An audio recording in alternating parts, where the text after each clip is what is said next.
रूही ने अपने दिल में एक उटल फैसला कर लिया था। वो नाहर पर लगे कत्ल के अल्जाम को झूठ साबित करके रहेगी, चाहे उसके लिए उसे खुद खतरे में क्यों न पड़ना पड़े। रात का वक्त था। शहर की सड़कों पर खामोशी फैली हुई थी। इसी खामोशी को चीरती हुई एक नहीफ सी बूढ़ी औरत अस्पताल के दरवाजे से अंदर दाखिल होती है। हाथ में लाठी, कमर झुकी हुई, कदम लरुसते हुए, मगर उस कमजोर वजूद के अंदर एक मजबूत इरादा छिपा हुआ था। वो कोई और नहीं, रूही थी। उसने अपने चेहरे को झरियों से ढांप लिया था।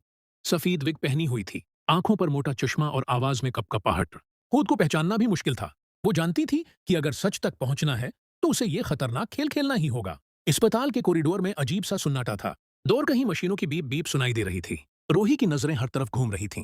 वो दिल में सरगोशी करती है, ताहिर जी, मैं आपको बेकसूर साबित करके रहूंगी। वो आहिस्ता आहिस्ता उस हिस्से की तरफ बढ़ती है जहां शेतल की मौत हुई थी। अचानक एक नर्स उसके सामने आ खड़ी होती है। अम्मा जी, आपको किससे मिलना है? ये इलाका बंद है। रोही ने झुकी हुई आवाज में जवाब दिया। बेटी, मेरी बहू यहां थी, शीतल नाम था उसका। बस एक नजर देख लूं। नर्स की आंखों में सख्ती आ जाती है। वो अब इस दुनिया में नहीं रही। केस की तफ्तीश हो रही है। आप यहां नहीं जा सकती। रूही का दिल बैठ जाता है, मगर वो हिम्मत नहीं हारती। वो वापस मड़ती ही है कि अचानक शोर मच जाता है। आग आग लग गई। चंद लम्हों में पूरा अस्पताल अफरा-तफरी का शिकार हो जाता है। धुआं फैलने लगता है। नर्सें मरीजों को निकालने में मसरूफ हो जाती हैं। अलार्म बजने लगता है। रूही की आंखों में एक चमक आती है। यही वो मौके था। वो सीधी होकर तेजी से उस कमरे की तरफ बढ़ती है जिसे पुलिस ने सील कर रखा था। धुआं फैल चुका था, मगर उस हिस्से तक आग नहीं पहुंची थी। इधर उधर नजर दौड़ाने के बाद वो अपने बैग से एक बारीक सी पन निकालती है और महारत से सील खोल देती है।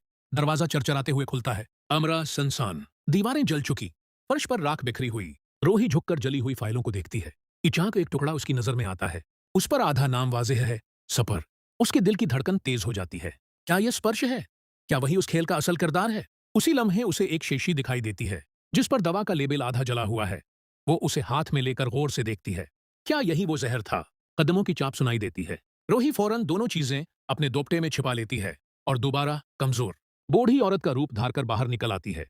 रास्ते में एक गार्ड उसे देखकर झंझला कर कहता है, अम्मा जी, आप अभी तक यहीं हैं? बाहर जाएं फौरन। रोही कपकपाती आवाज में बोलती है, बेटा, धुआं देखकर घबरा गई थी। रास्ता नहीं मिल रहा था। गार्ड उसे गेट तक छोड़ देता है। जैसे ही वो अस्पताल से बाहर निकलती है, ठंडी हुआ उसके चेहरे से टकराती है।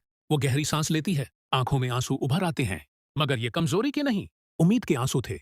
वो आसमान की तरफ देखकर आहिस्ता से कहती है, नाहिर जी, अब सच छप नहीं सकेगा। और यूं एक नया खेल शुरू हो चुका था, सच और साजिश के दरमियान।